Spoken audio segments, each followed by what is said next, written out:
Hi friends, welcome to Banvika Telugu vlogs. నేను మీ లావణ్య. ముందు రోజు అయితే పిండిలు అయితే వేసి పెట్టాను కదా, సమ్మర్ కదా, అందుకని పిండి అయితే బాగా పొంగిందనమాట. ఇడ్లీ పిండి, దోశ పిండి. మా పాప కోసం అయితేనేమో ఇడ్లీ, మా కోసం అయితే దోశ అనమాట. తను దోశ తినదని ఇంక ఇక్కడైతే పల్లీ చట్నీ చేద్దామని పల్లీలు అయితే వేయించి పెట్టుకున్నాను. నేను అన్నీ కలిపి ఒకేసారి ఇట్లా కొంచెం ఆయిల్ అయితే వేసి వేయించుతాను.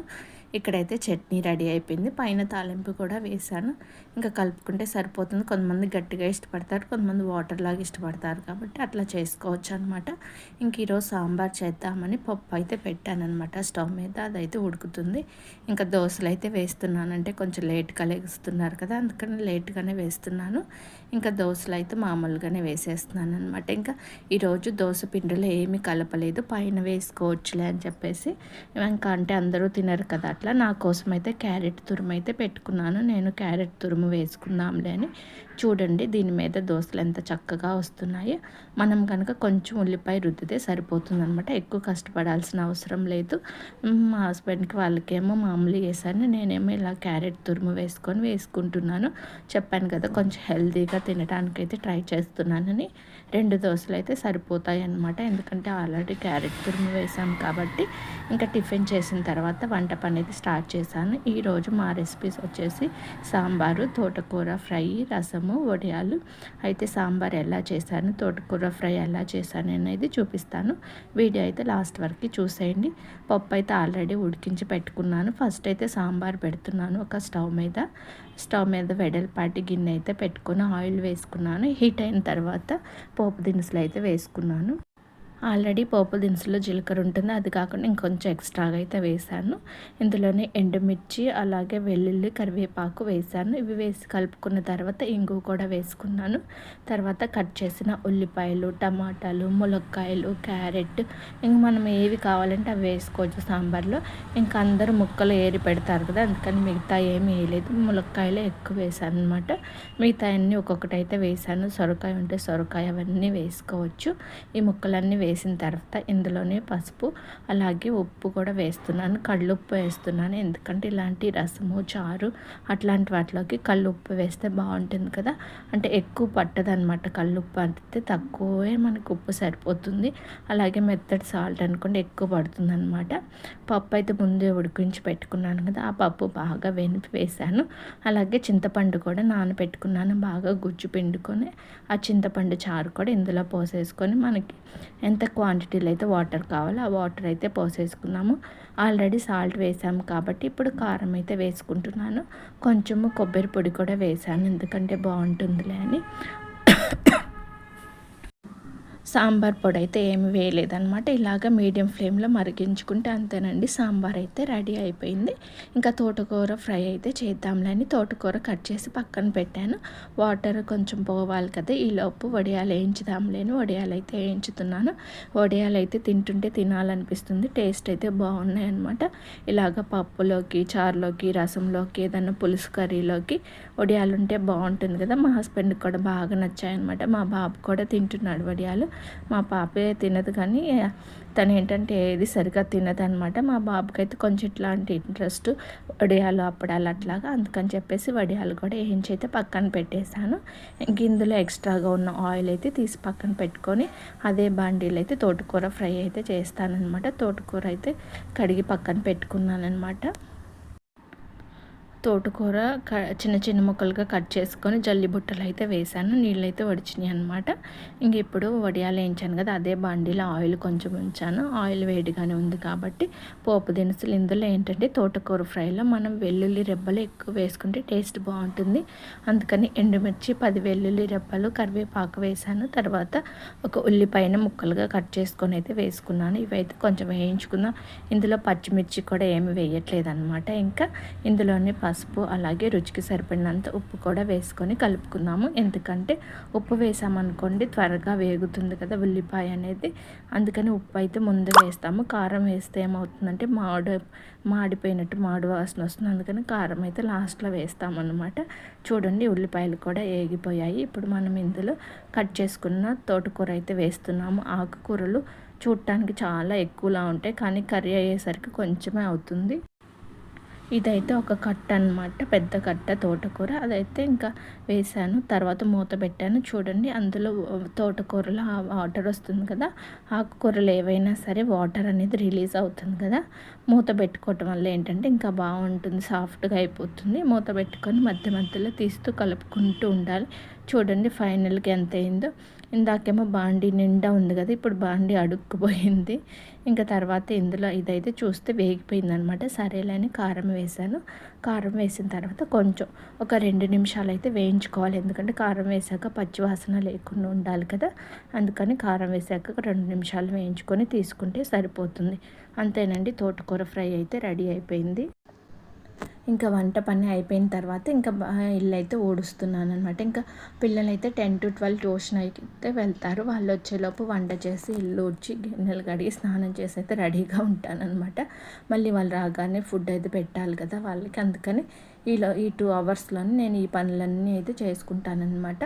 ఫస్ట్ అయితే వంట చేసి పక్కన పెట్టేస్తాను, ఎందుకంటే పిల్లలు రాగానే అన్నం పెట్టేయచ్చని. రాగానే అన్నం పెట్టలేదనుకోండి ఇంకే ఒకటి స్నాక్స్ అడుగుతారు, అవి తింటే ఇంకా ఆ రోజు 2, 3 అయినా కానీ మాకు ఇప్పుడే అన్నం వద్దు, ఇప్పుడే అన్నం వద్దు అట్లా అంటూ ఉంటారు. మా ఇంటి ఎదురుగా 2 హౌసెస్ అయితే కడుతున్నారనమాట. తలుపులు వేసి ఉంచినా కానీ గాలికి ఏమో డస్ట్ బాగా సిమెంట్ లాగా వస్తుంది. మార్నింగ్ ఈవినింగ్ ఊడ్చి తుడిచినా కానీ కాళ్ళకు అతుక్కుంటూ ఉంటుంది. ఊడ్చిన ప్రతిసారి ఎంతో కొంత ఇసుకలాగా అయితే వస్తుందన్నమాట. పిల్లలు కూడా ఇంటి ముందు ఇసుక పోసారనమాట. ఇంక అక్కడ ఆడుకోవటానికైతే వెళ్తున్నారు, ఇసుకలో ఆడుకుంటామని. అది కూడా వాళ్ళు తొక్కి సరిగ్గా కాళ్ళు కడుక్కోకుండా అట్లా ఇంట్లోకి వస్తున్నారు. అందుకనే ఏమో ఇంట్లో అయితే ప్రతిసారి ఎక్కువ సార్లు అయితే ఊడవాల్సి వస్తుంది. ఇంకా మొత్తం ఊడ్చిన తర్వాత గిన్నెలు అయితే కడుగుతున్నాను అనమాట. ఇంకా వంట చేసినప్పుడు వంటగదులు అన్నీ పడుతూ ఉంటాయి కదా, అందుకని వంట అయిపోయిన తర్వాత ఇల్లు ఊడ్చి తర్వాత గిన్నెలు కడుగుతున్నాను.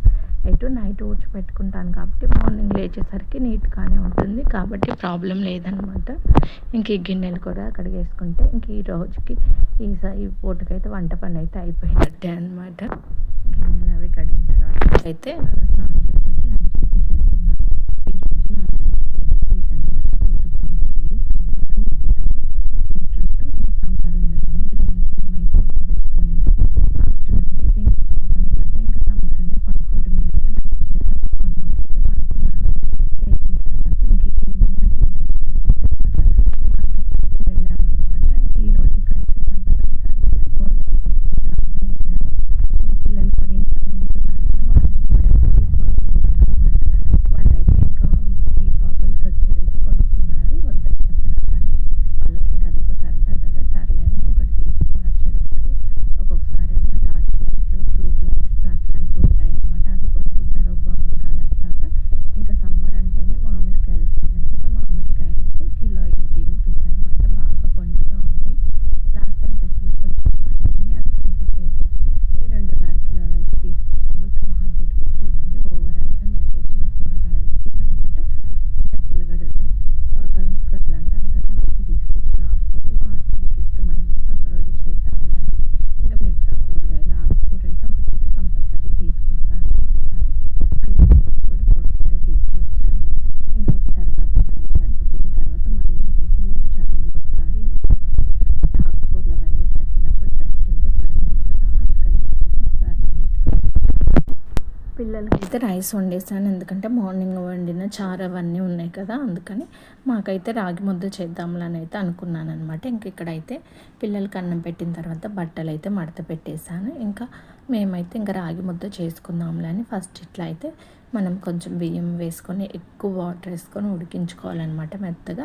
కుక్కర్లో అయితే త్వరగా అయిపోతుంది, 4-5 విజిల్స్ వచ్చాయనుకోండి రైస్ బాగా సాఫ్ట్గా అవుతుంది కదా. నెక్స్ట్ టైం ఎప్పుడైనా కుక్కర్లో ఎలా చేయాలో చేసి చూపిస్తాను. ఇంకేంటంటే రాగి పిండి కొంచెమే ఉంది, మా ఇద్దరికైతే సరిపోతుందన్నమాట, ఇద్దరికి సరిపడినంత ఉంది. ఇంకా అన్నం బాగా ఉడికిన తర్వాత రాగి పిండి ఇలా వేసి పైన కొంచెం అంటే నెయ్యి వేసాను. ఇలా ఒక 2 మినిట్స్ ఉంటే రాగి పిండి అనేది అడుగు నుంచి ఉడుకుతూ ఉంటుంది. చూడండి పొంగులాగా అయితే వచ్చింది కదా, బాగా కలుపుకుంటూ ఉంటే ఫైనల్కి అయితే ఇట్లా వచ్చేస్తుంది అనమాట. మార్నింగ్ చేసిన సాంబార్ అయితే ఉంది, ఇది ఇంకా వేడి చేసుకుని ఇంకా రాగి ముద్ద సాంబార్ కాంబినేషన్ బాగుంటుంది కదా, ఇంకా అట్లా అయితే తిన్నాము. ఇంకా మా హస్బెండ్ ఏమో నాకు కొంచెం పని ఉంది, కొంచెం ఆగి తింటాలి అన్నారు. ఇంక ఈలోపు ఖాళీగా ఉండటం ఎందుకులే, సరే తర్వాతే తిన్నాంలే అని చెప్పేసి నేనైతే ఇంకా గిన్నెలు ఉంటాయి కదా ఈవినింగ్వి, అంటే పిల్లలకి ఫుడ్ పెట్టినవి, మేము టీ తాగినవి, స్నాక్స్ అట్లా తిన్నవన్నీ ఉంటాయి కదా, ఆఫ్టర్నూన్ లంచ్ చేసినవి అవన్నీ అయితే కడుగుతున్నాను అనమాట. మళ్ళీ తిన్న తర్వాత అయినా కడగాల్సిందే కదా అని ఇంక ఇవన్నీ కడిగేసుకుని ఇంకా కడిగితే తెలిసిందే కదా, షింక్ దగ్గర కడిగినప్పుడు ఏంటంటే వాటర్ పడుతూ ఉంటాయి కదా. ఇంకా స్నానం చేసి వచ్చి ఇంకా మేమైతే డిన్నర్ అయితే కంప్లీట్ చేసుకున్నాము. ఇంకా నైట్ మా ఆడపడుచు వాళ్ళ అబ్బాయి వచ్చాడని చెప్పాను కదా, తనకి ఇక్కడ ఏదో కాలేజ్ది ఏదో మీట్ ఉందని వెళ్ళాడు. ఇంకా వస్తాడులే అని చూస్తూ ఉంటే ఇంకా చాలా టైం అయ్యేటట్టుంది. సర్లే టీవీ అన్నా చూద్దాంలే అని అయితే ఆ రోజైతే 12 వరకు టీవీ చూసాము. ఇంకా టైం తప్పిపోవటం వల్ల ఏమైతే నిద్ర అయితే పట్టలేదనమాట. ఇంకా తను 2:30కి వచ్చాడు. ఇంక అప్పుడైతే ఇంకా అందరం పడుకున్నాను అనమాట. అప్పటి వరకు నేను మా హస్బెండ్ ఇంకా అలా కూర్చొని ఇంకా మాట్లాడుకుంటూ ఉన్నాము. ఎందుకంటే ఒక్కొక్కసారి మనం నిద్రపోయే టైం దాటిందనుకోని నిద్ర సరిగ్గా పట్టట్లేదు. ఎందుకనో రోజు ఒకే టైంకి అయితే పడుతుంది, కానీ ఎప్పుడైనా టీవీ చూస్తే అట్లా లేట్ అయిందంటే మాత్రం ఆ రోజైతే 1, 2 అట్లా కూడా అవుతుందన్నమాట. ఆఫ్టర్నూన్ పడుకుంటున్నాం కదా, మరి అందుకే ఏమో నైట్ అయితే సరిగ్గా నిద్ర పట్టట్లేదు. ఆఫ్టర్నూన్ పడుకోలేదనుకోండి కొంచెం బాడీ టైర్డ్ అయిపోతుంది కదా, అందుకు ఏమో కొంచెం ఎర్లీగానే పడుకుంటాము. కానీ ఇంకా పిల్లలు ఉన్నప్పుడు ఏంటంటే కొంచెం వాళ్ళని కూడా నిద్రపుచ్చి మనం కూడా పడుకుంటే బాగుంటుందిలని ఆఫ్టర్నూన్ 1 అవర్ అయితే పడుకుంటున్నాను. దానివల్ల ఏమో నైట్ అయితే రోజు లేటే అయిపోతుంది. అంటే పని త్వరగా అయిపోయినా కానీ పడుకోవటం అయితే లేట్ అవుతుందన్నమాట. పిల్లలు పుట్టకముందు వరకైతే నేనైతే ఎన్ని అవర్స్ నిద్రపోయేదాన్నో నాకే తెలియదు. టైం ఉంటే చాలు నిద్రపోయేదాన్ని. అలాంటిది ఇప్పుడు ఏంటో నిద్ర కూడా సరిగ్గా పట్టట్లేదు. పిల్లలు పుట్టినప్పుడైతే నాకు 2-3 ఇయర్స్ అయితే నిద్రకు మొహం వాసినట్టే ఉంది. ఎందుకంటే చిన్నపిల్లలు అంటే నైట్ ఎక్కువ లెగుస్తూ ఉండాలి కదా. ఫాదర్ కంటే మదర్కే ఎక్కువ టైం కేటాయించాలి నైట్ టైం. మా హస్బెండ్ కూడా లెగుస్తూనే ఉండేవాళ్ళు. నేనైతే ఇంకా ఎక్కువసార్లు లెగుస్తూ ఉండాల్సి వచ్చేది.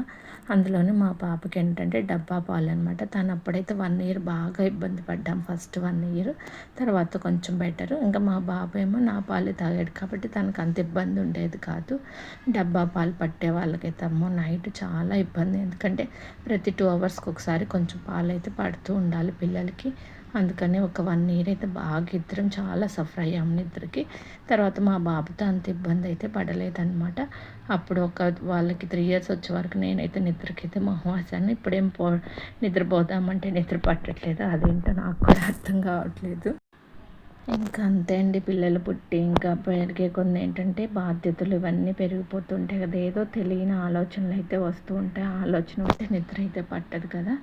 రోజైతే అట్లా గడిచిపోతూ ఉందన్నమాట. ఇంకా మా హస్బెండ్కి అయితే పెట్టేసి ఇంక నేను కూడా తినేసాను అనమాట. ఈరోజు డిన్నర్ వచ్చేసి రాగి ముద్ద సాంబార్. చూడండి రాగి ముద్ద పర్ఫెక్ట్గా